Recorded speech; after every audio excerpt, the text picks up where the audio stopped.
Drafting a wide receiver in the first round is fun and exciting, but here to tell you today that I don't think that drafting a first round receiver correlates to Super Bowl rings. More on that and plenty more coming up. Starting right now. Welcome to Talking Buffalo, featuring conversations with guests from around the world of sports, media, pop culture, and all things Buffalo. With your host, Patrick Moran.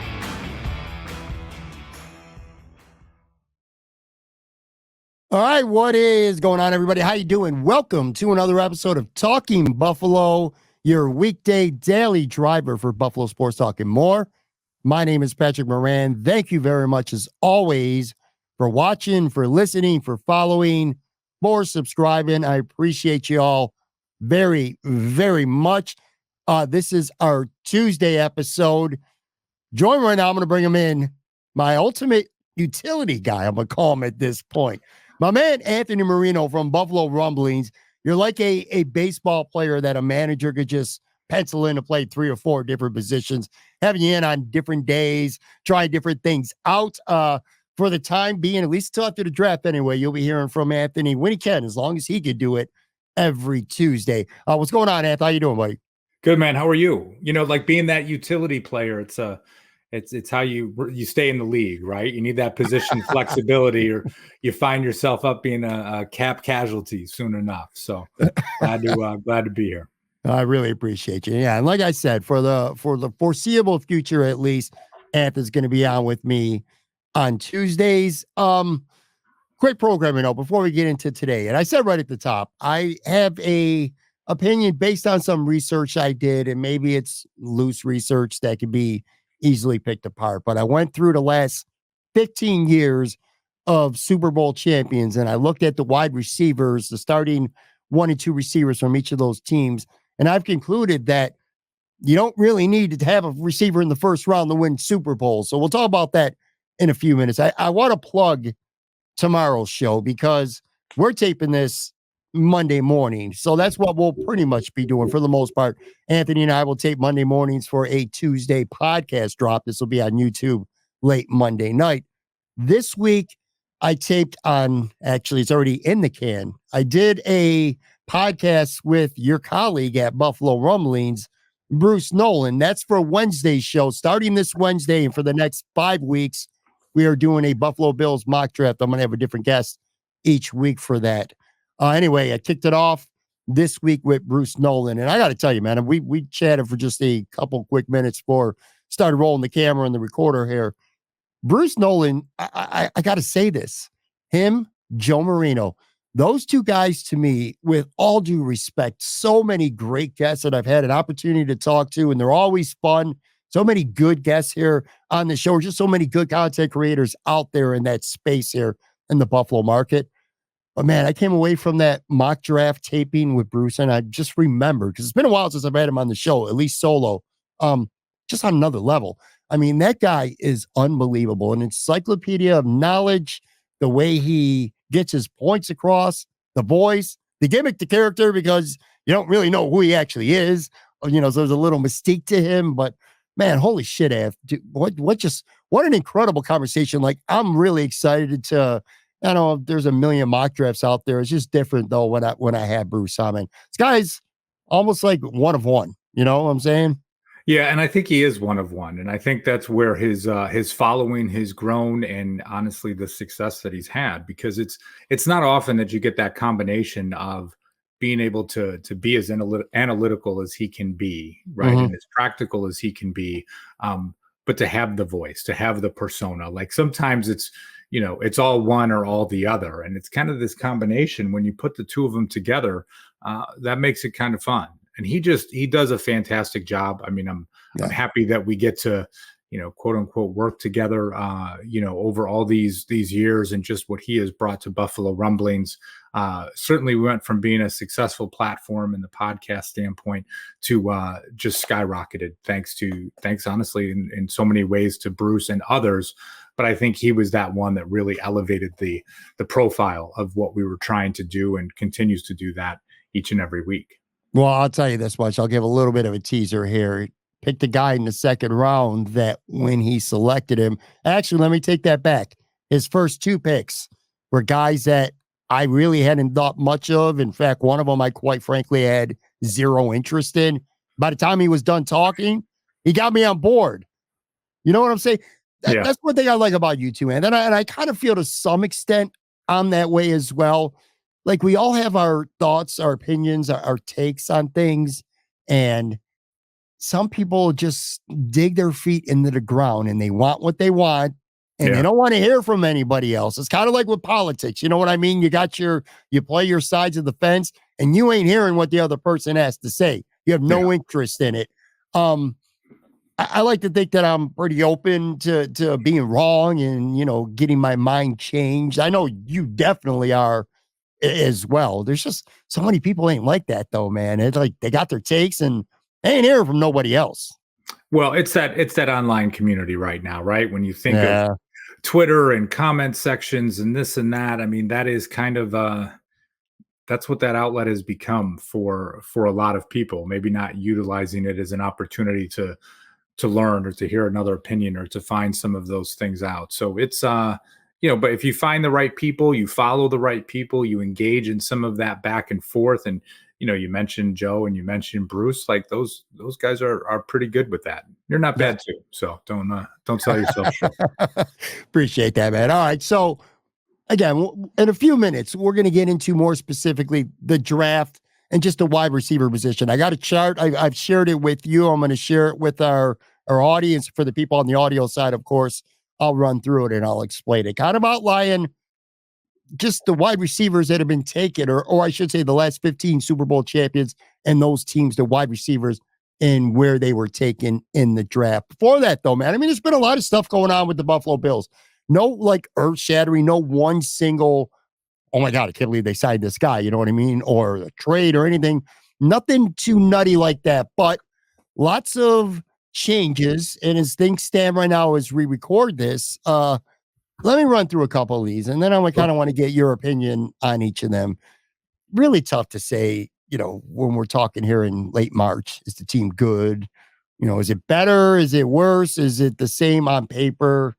Got to kind of let things play out a little bit, but certainly changes for sure. Let's start at the safety position because that position has definitely been overhauled completely for the time being. Let me add that little nugget after listening to Brandon Beane on Sunday. But out for sure is Jordan Poyer. He's already signed with the Miami Dolphins.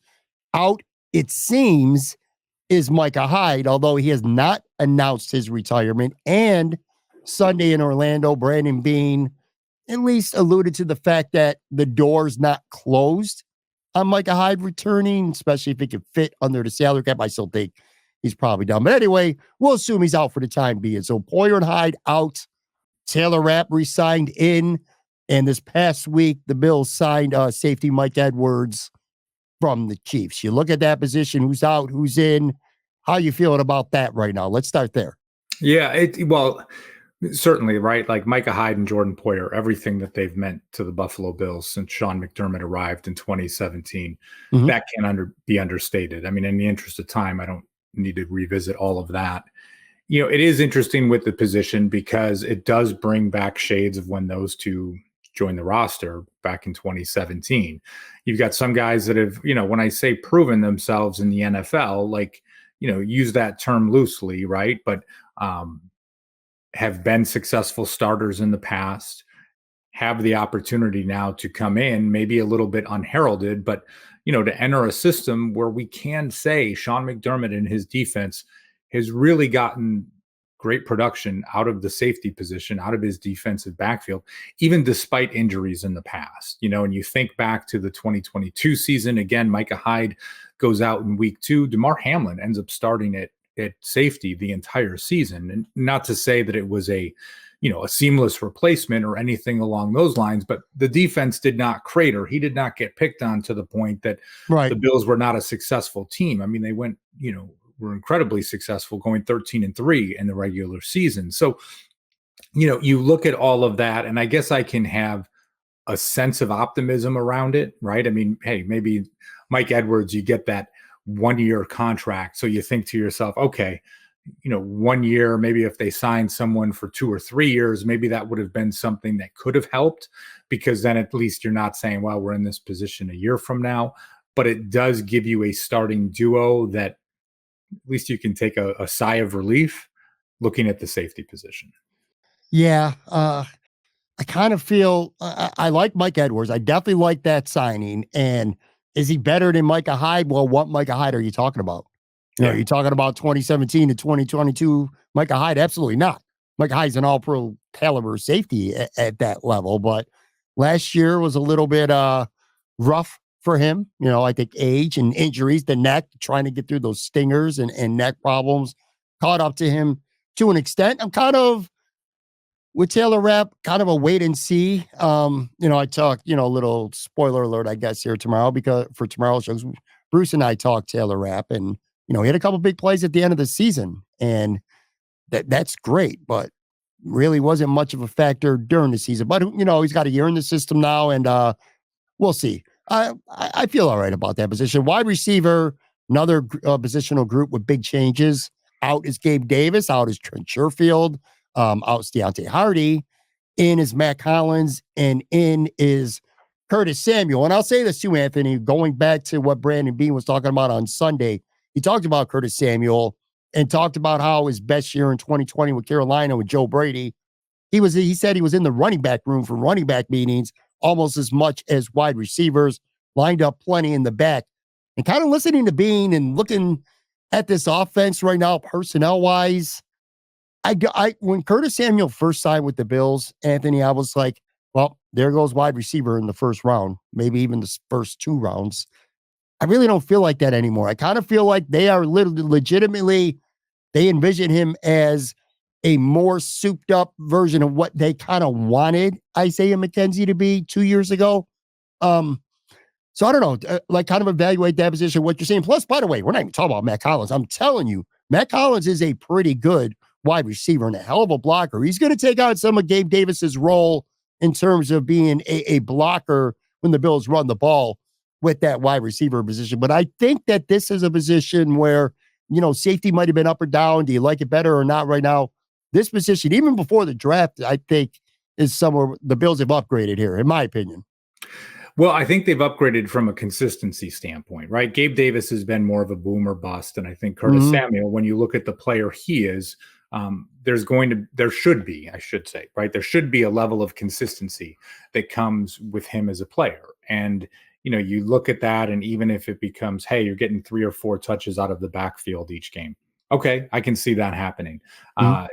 Maybe you're getting 5, 6, 7 targets a game. Not that you're going to be this, getting 150 targets a season or becoming what people want to refer to as a wide receiver 1. But I think the floor is pretty high for him, right? And this is a $8 million a year contract. When you look at what Gabe Davis got, what some others got, it's a relatively low investment when you think about it. For 2024, a free agent wide receiver getting $8 million a year is not a lot.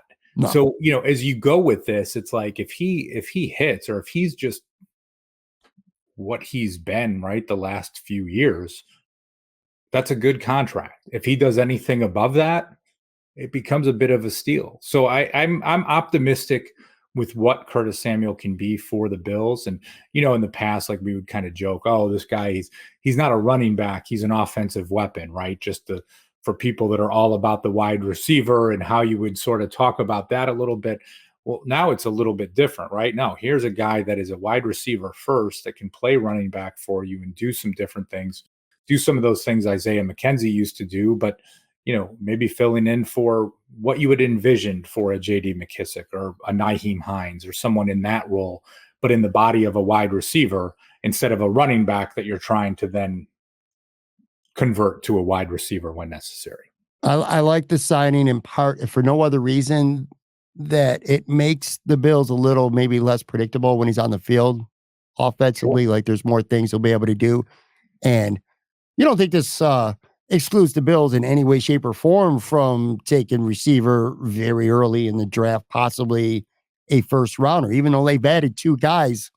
They're good players, and I feel like they both will have a role carved for them on this team. but I also feel like that doesn't stop the Bills from taking a wide receiver at some point, possibly very early in his draft. You agree? Oh, I agree. I mean, I think round 1 and round 2 should still be in play for them because listen, you need you need to get cheaper at wide receiver, right? And there's no better way to do that than through the draft and get someone on that rookie contract that can have some high upside for you. And I even think with the number of day 3 picks that you have, that gives you a chance to maybe throw some darts out there and get some guys in round 5 or 6 that they might be coming into camp, they might not make the roster, you might have to sneak onto the practice squad, or just the more dart throws that you take at it, someone might surprise you and force you to take 7 wide receivers on your 53-man roster instead of 5 or 6. Sure.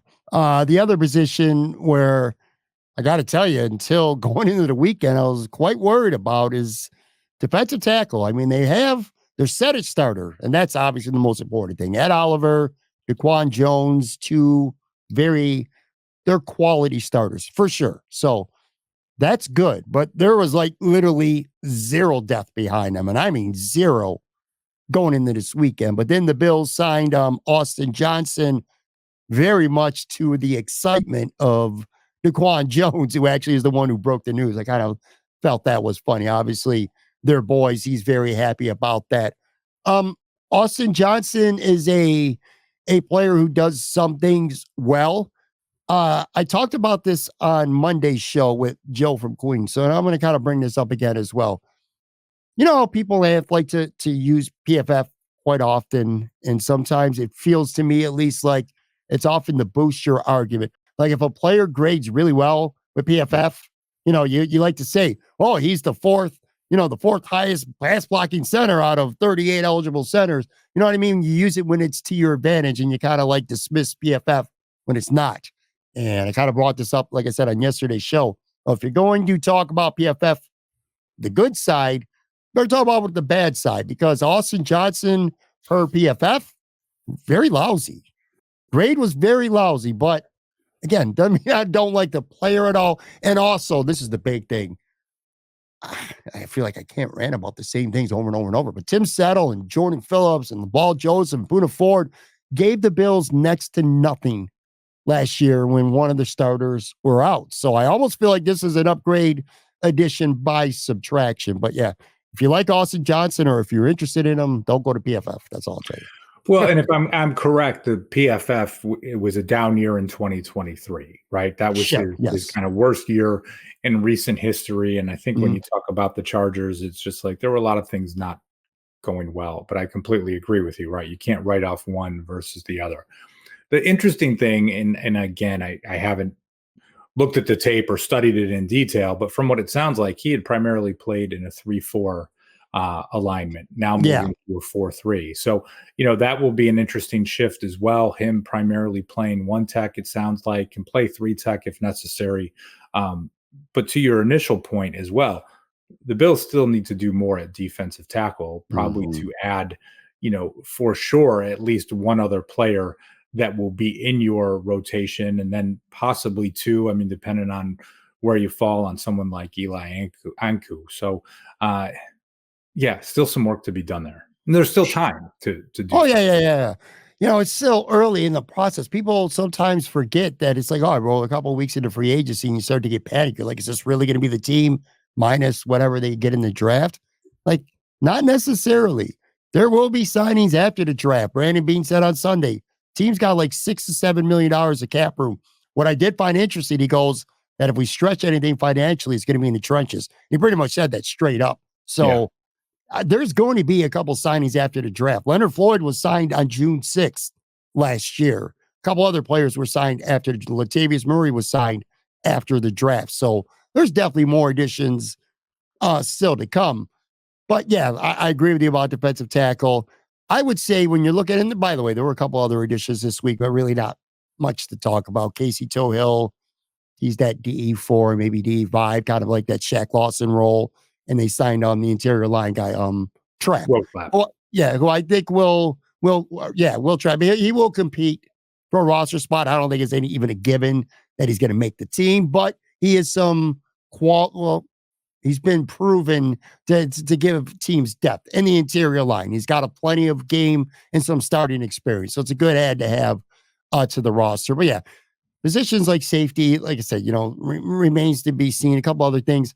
There is one position, though, I do think, as we record this, at least, that the Bills is a downgrade. And to me, that's defensive end. And that's mainly because they haven't really done much to address it yet. You brought back AJ Epinesa. You're relying on Von Miller to have a big bounce back year, being healthy, even at 35 years old. And they lost a guy, Anthony, that nobody seems to talk about, is Leonard Floyd, who had 10.5 sacks. He led the team last year. He went to Frisco, got paid. This gets me thinking going into this draft. Everybody thinks receiver. A couple of people think defensive tackle.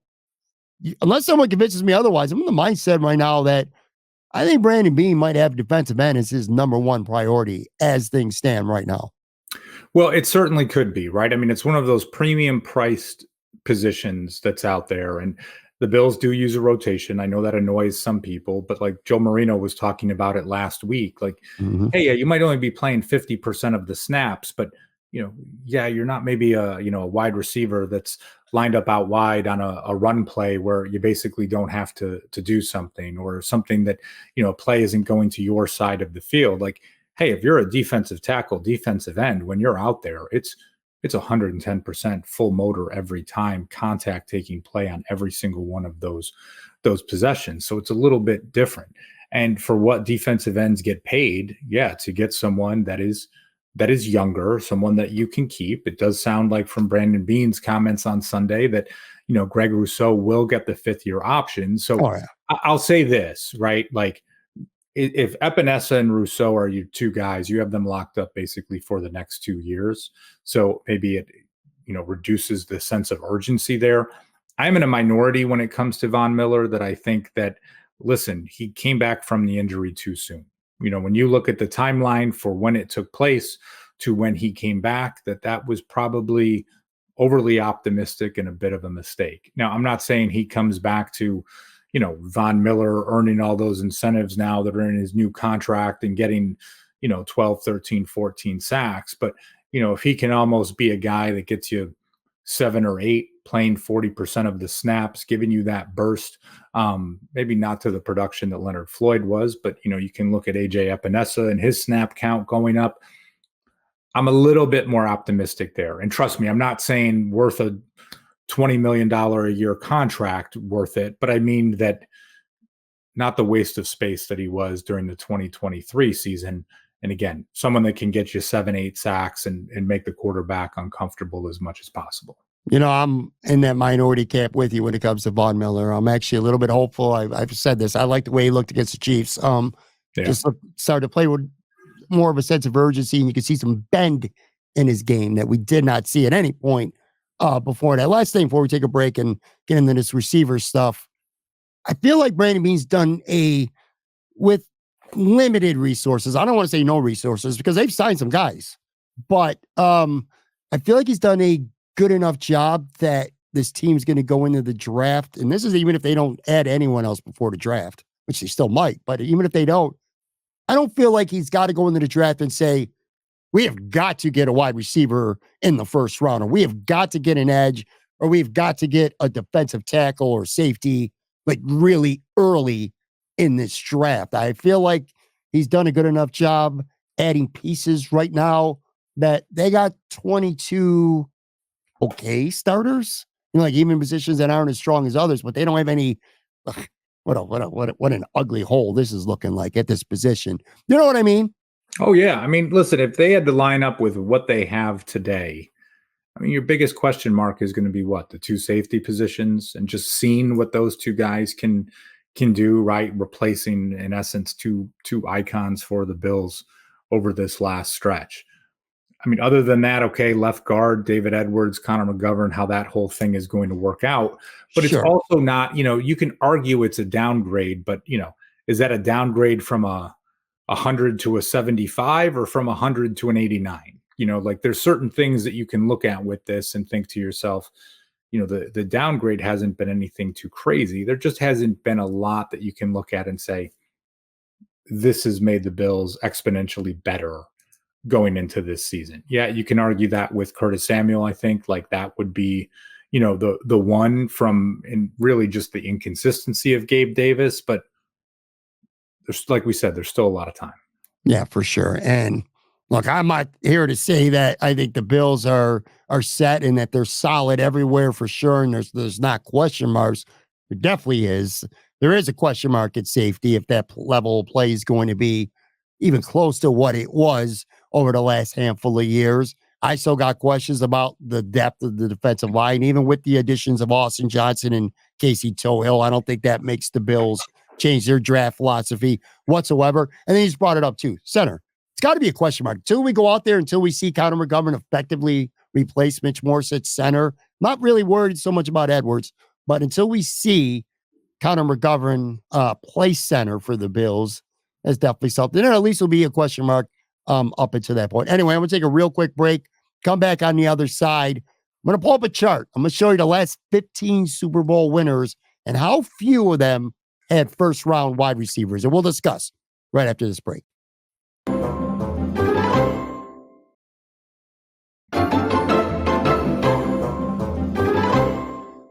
All right, I'm back here with Anthony Marino from Buffalo Rumblings. All right, so we kind of got a good sense of the state of this football team. Talked about that here in the first half of the show. I'm going to pull up a chart here. This is a chart that I made. I was arguing with Joe from Queens. Imagine that, shocker. Joe and I were having some beef about the draft and receiver. And Joe's one of those guys, for better or worse, Joe's got his good points. Joe's got his weak points, just like we all do. But like earlier in the show, Anthony, I told you how you and I feel like we're open to getting our minds changed. You don't always got to dig in the sand and, defend our take with our lives. Joe does. Joe is receiver, offensive doom or bust.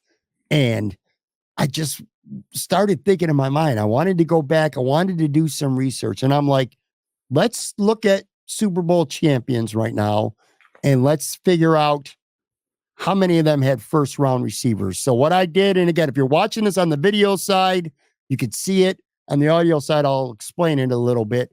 But the last 15 Super Bowl champions, some of them repeat champions like the Chiefs and the Patriots. And how many of them I put wide receiver 1, wide receiver 2 for each team in the rounds that they were drafted in. And I was a little bit surprised because I didn't know what the result was going to be. And when you go to this chart, you look, only 5 of the last 15 Super Bowl champions started a wide receiver who was a first round draft pick. And of those 5, 2 of them didn't even lead their own team in receptions that year. Sammy Watkins won a ring, first round pick, of course, formerly the Buffalo Bills.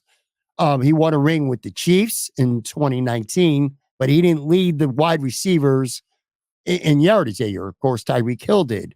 2017 with the Eagles, Nelson Aguilar, who I did not know was a first round pick, but he was. Was not the leading receiver for the Philadelphia Eagles. Alshon Jeffrey was. Maybe this is much ado about nothing. Maybe this is coincidences, Anthony, but only 5 of the last 15 Super Bowl winners have a first round receiver. Conversely, though, you're looking at this chart, 10 of these 30 receivers on this chart have been wide receivers that were taken in the second round, and 5 more were taken in the third round. So you add that up, 15 of these 30 wide receivers on this list were day 2 picks. I guess what I'm getting at here, I guess I'm trying to arrive to is, you don't need no first round receiver to win a Super Bowl. Most teams don't. And are we kind of stuck on receiver because it just seems like a big need or because it's just a sexier position? What are your thoughts when you look at this chart? Or does it mean absolutely zero to you?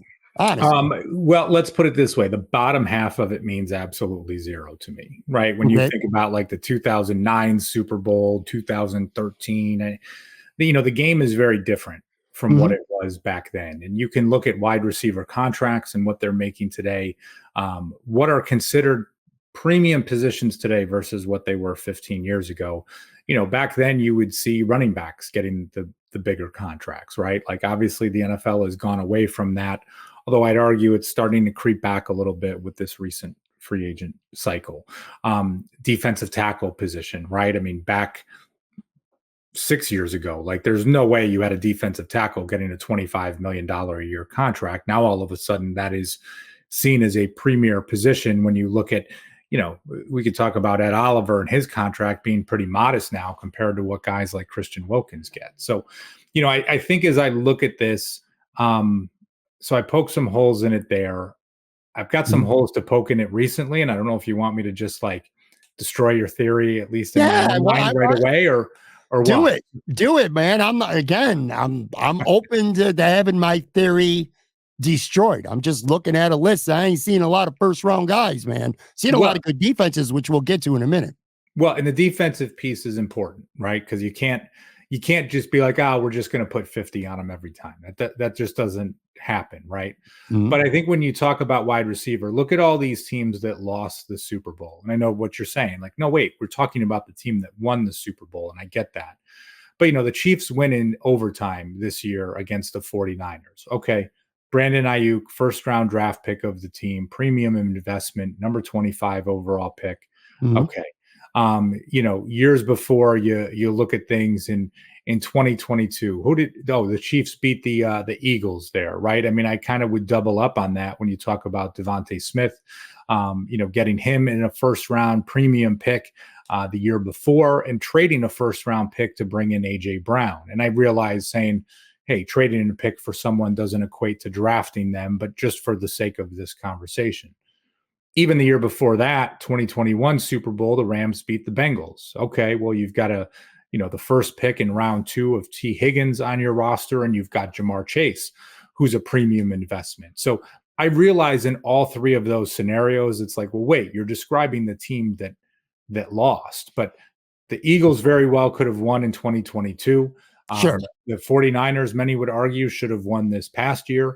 And, the Bengals had a chance to win over the Rams in 2021. So, when I look at those 3 years, and then even if you go to 2020, it's like, okay, well, the Bucs won with Mike Evans, a first round pick, and, kind of what he was. So, at least in that recent history, it's like those other teams have been right there. And maybe some of that goes then to your defense, or maybe it goes to, where you are with your offensive line. I mean, not to look at it just in a bubble, but if I'm looking at it as far as the top 2 teams each year, it really balances out the discussion.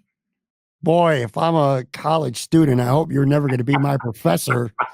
grading my essays, man. Oh, poking holes in it. No, look, you're 100% right about that, and you bring up good points.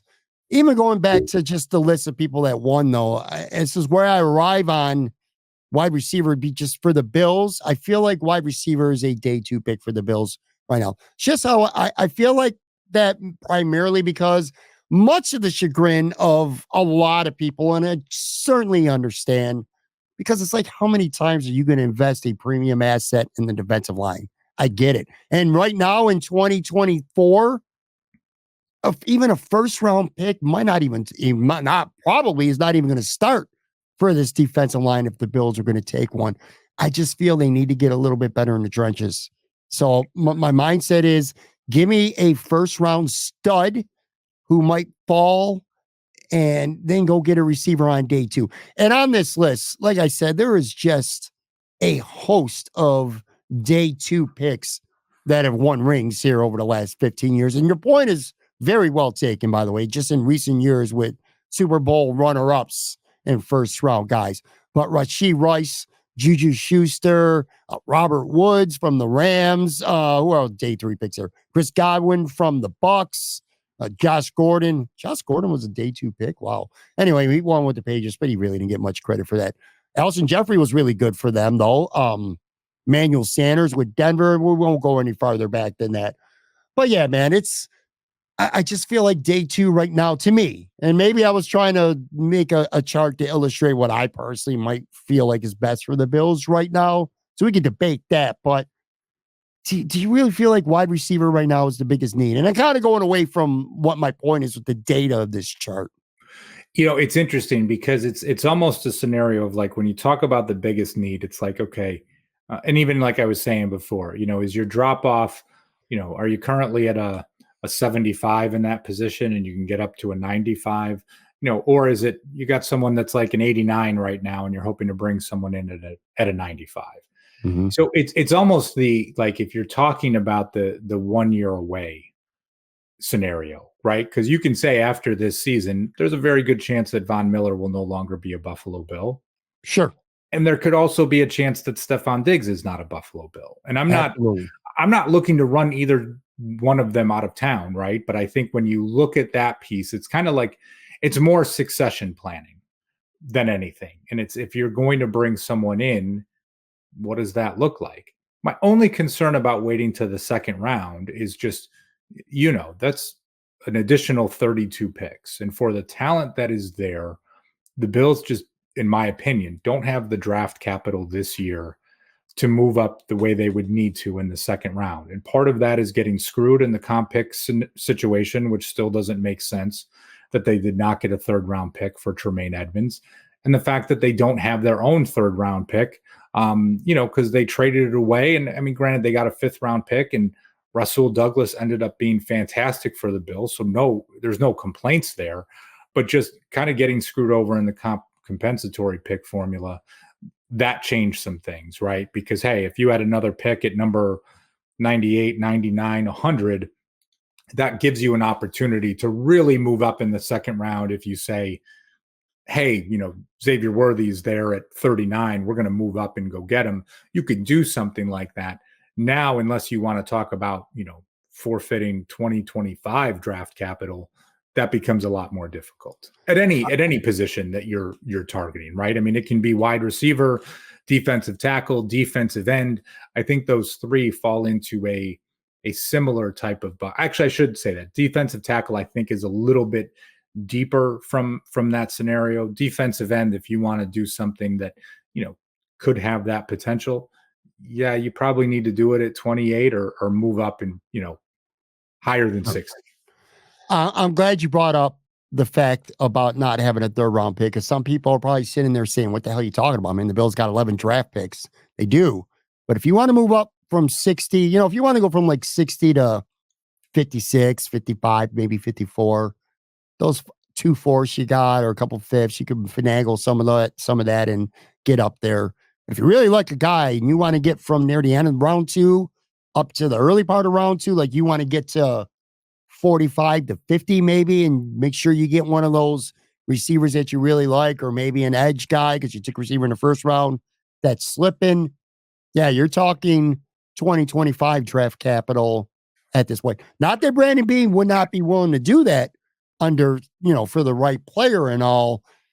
Yeah, it's just I keep going back to this draft, and it's kind of, I like the fact that Brandon Beane has not left any gaping holes, but I don't like it because it makes for, the next handful of weeks of a hell of a lot of guessing. Like I felt a couple years ago, I didn't know it was going to be Kyrie Elam, but I felt a couple years ago, I would have been stunned that the Bills didn't take a corner in round 1.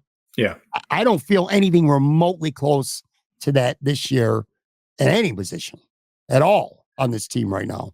Yeah, I sway back and forth so much, Pat, right? I mean, there are days where it's like, okay, I'm all in at wide receiver. How far can they trade up if they need to? Blah, blah, blah. Like, what do the numbers look like there? There's days when I'm all about the defensive tackle and just think, okay, based on, the rotation that they have, yeah, to have someone that can make that type of impact, you certainly need. And to your point from earlier, I mean, defensive end, it is there kind of staring you in the face, right? And it's like, listen, if there's someone available at 28, and again, I know people will I think people just lose their minds because of the Boogie Basham pick, right? I think that's the one that they always come back to, that like, listen, you go Epinesa, then Rousseau, then another one. And obviously the fact that he didn't work out, I think that's even a bigger piece with this. Mm-hmm. But listen, at the end of the day, if you draft someone with your first round selection and they hit, I don't care what position they are, right? Like just be great. Yeah, like a tight end last year. I'm like, what tight end? Dawson Knox, he's pretty good tight end. You're taking a tight end in the first round. Yeah. Who is complaining about that now? No, There's a few people out there, but What, for the what's the most matter part, with what do you tell somebody who's complaining about them taking Dalton Kincaid in the first round last year? I don't even. How do you tell somebody who's going to bitch about that? You're right about Boogie Basham. I think left a scar on some people. AJ Epenesa's been pretty good. Nothing spectacular. He's been solid. Also, he was a second round pick, but he was their first pick that season because they didn't have a first round pick that year. yeah, I mean, and the thing for them is, it's been a minute since a first round pick was a big hit, right? I mean, you can think, okay, 2017, Tre'Davious White, absolutely, of course, Sure. 2018, Josh Allen. Then you sort of go from there, like, yeah, you've had some success, but there hasn't been that guy that, like a Gregory Rousseau, right? That Right. comes in, it's like, hey, he's gonna get the 5th-year option. We'll probably get an extension, but not someone that you're gonna say he's a potential All-Pro, at least for where he is right now. Brandon Beane needs to probably hit on one of those to take that next step. I mean, even 2019, is that Oliver a hit? Yes, absolutely. But really, his first year of stop making the face, man. It's freaking a playoff game. Look at the body of work from last season. My God. But yeah, he was at a Pro Bowl. I'll come short of saying All Pro, but at a Pro Bowl level throughout the 2023 season. Yes, it makes the contract extension worth it. I mean, he's probably like the 8th highest paid defensive tackle. It's not like he's a top of market. He's not even that high. Yeah. So I mean, right. I mean, that's a solid triple for Brandon Beane, right? Sure. Where, but there hasn't been since then, like another solid triple. There's been some singles, there's been some doubles, like that's fine. But just, and Dalton Kincaid might turn out to be a triple. He might turn out to be a home run, right? A little bit of time will tell with that one. Defensive line, keep going back to it because it's what most people don't want. I mean, let's just be real here. Most people don't want a defensive lineman. I would even say that I think fans would be less annoyed if the Bills took in a center in the first round. And if you don't think that's possible, watch the show tomorrow. Anyway, so I think fans would be less annoyed at that than defensive line. And to your point, we could discuss Ed Oliver and how good of a pick he was.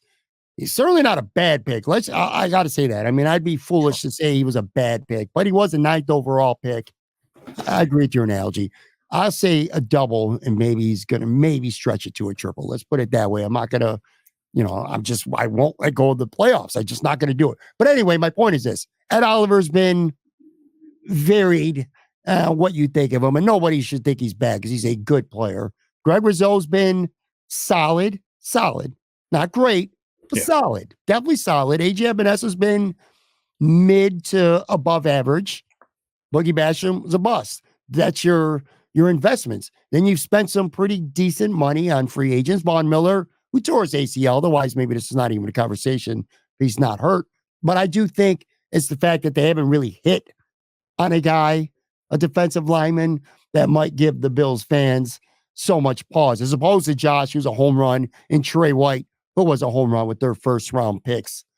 So we can go and talk about receivers, first round picks, and I pull up a chart, and correctly, you kind of picked it apart with, if you had the Super Bowl losers, the final 2 teams, the last 4 years has been littered with first round picks. But the other thing that's on that chart, and I'm going to pull it back up again here real quick, is defenses. So if there is one common theme for sure throughout these last 15 years, is that defensive scoring matters. Teams, the last 15 Super Bowls, Anthony, 10 of the last 15. So literally 2/3 of them here have been in the top 8 in defensive scoring for the season. So that is probably more of a common denominator than even where your wide receiver was taken. 66% of the last 15 Super Bowl champions have had a scoring defense that's ranked 8th or better. Yeah. And again, like, listen, it's fun to talk about offense, right? everyone plays fantasy football in some way, shape, or form these days. Like that's why the offensive side, I think, gets so much passion around it, because it's a part of our lives, right? Like you're not going through and, talking about defensive pressures and the impact it has on your fantasy football team or anything like that.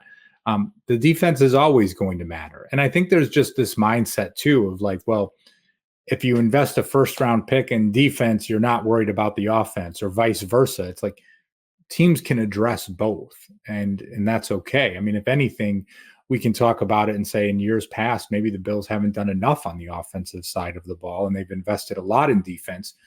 But to your point, like if you haven't hit on the defensive line, it doesn't mean that you stop investing in it just because you did so 3 years ago in the second round with Boogie Basham.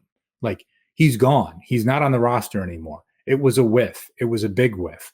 Well, you don't just do nothing because you whiffed. If you whiff, you got to do something to make up for it. And I think there's a little bit of that misperception out there of just, oh, I'm sick of them investing in the defensive line. Well, if you haven't gotten it right, one, are you going to do something a little bit different with your evaluation and what you're looking at and that piece?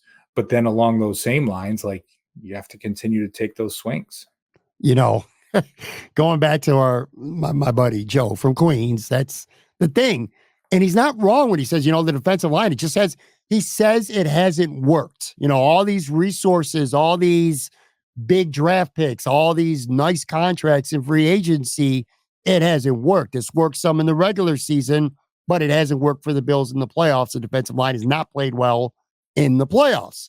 And I'm like, well, he's not wrong. But to your point, which I try to get through, and this is what results in us arguing so much, is you can't stop. You can't just give up and say, all right, well, it's not working, so we're just going to fill out the defensive line with undrafted free agents and day 3 picks and minimum veteran contracts. That shit just ain't gonna work. You gotta keep banging away. You gotta do it till you get it right.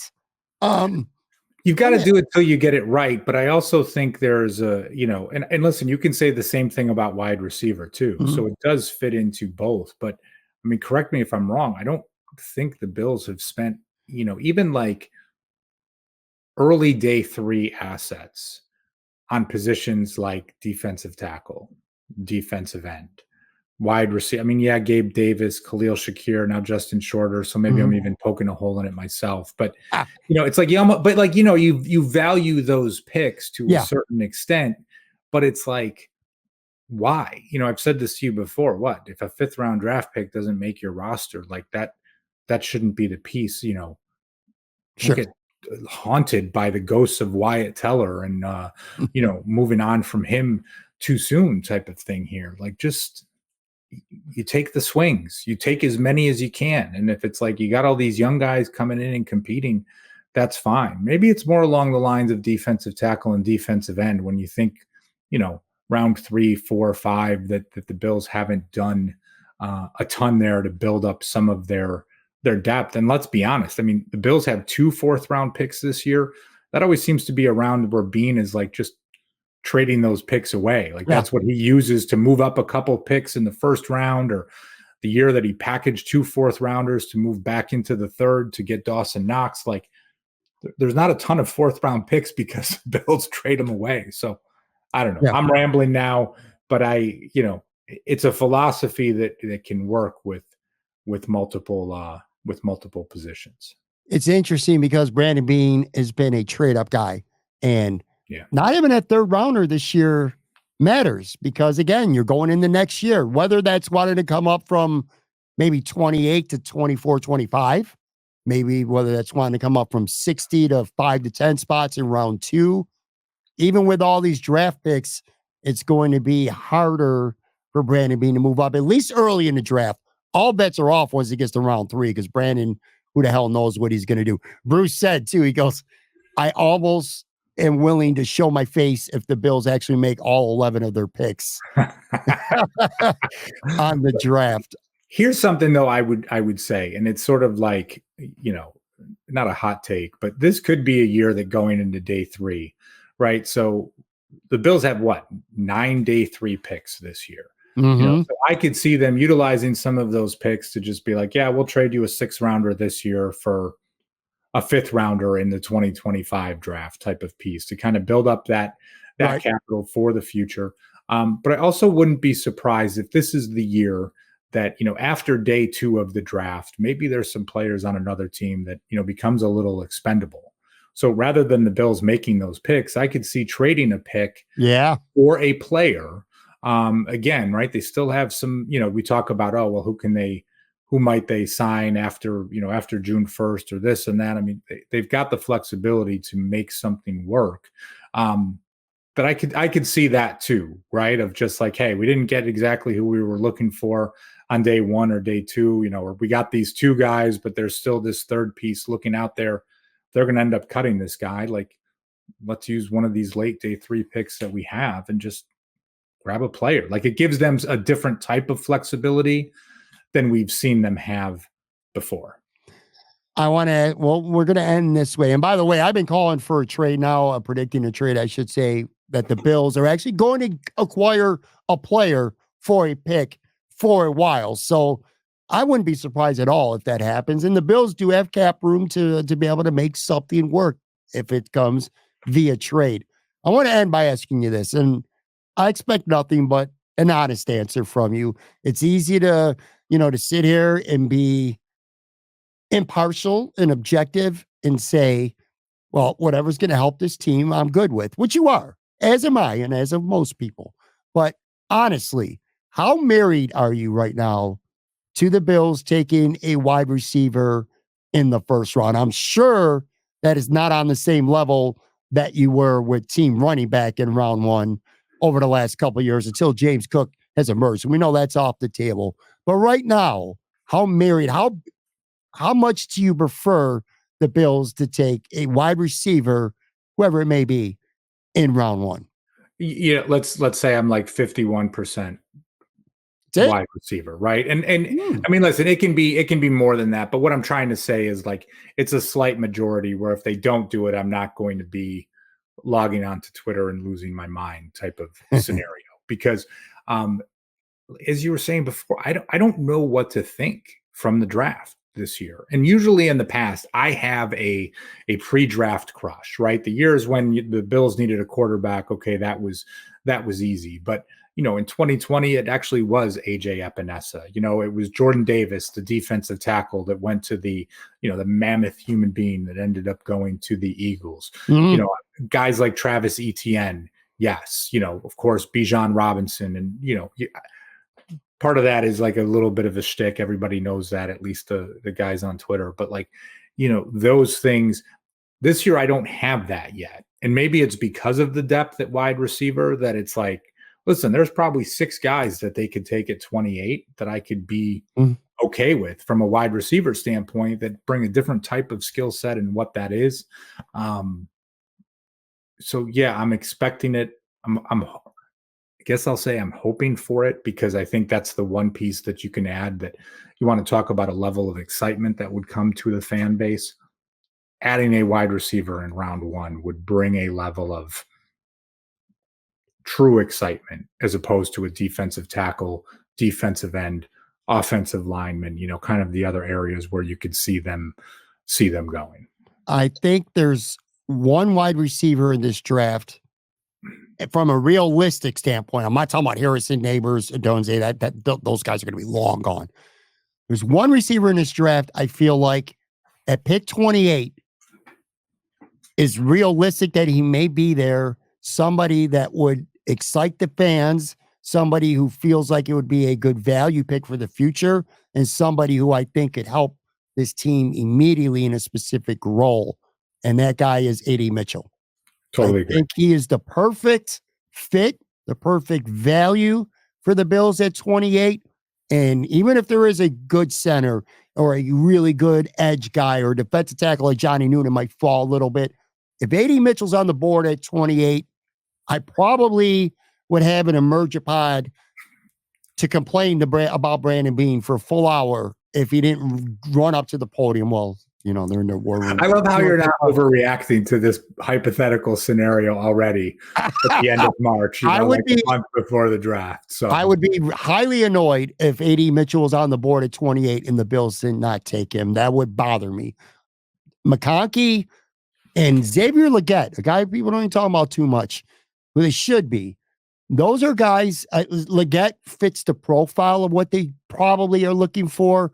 McConkey, not as much, but could still play in this offense. And he's a weapon who gets open and he's explosive and a lot of other things. Those are two guys that I would be pretty happy with. Realistically, I don't expect Brian Thomas Jr. to be there. And I'll tell you, I've been hearing more and more from, watching PFF's podcast and some other credible people out there. There's a lot of question marks about Brian Thomas Jr. as well. So, like, a lot of people want to go up and get him.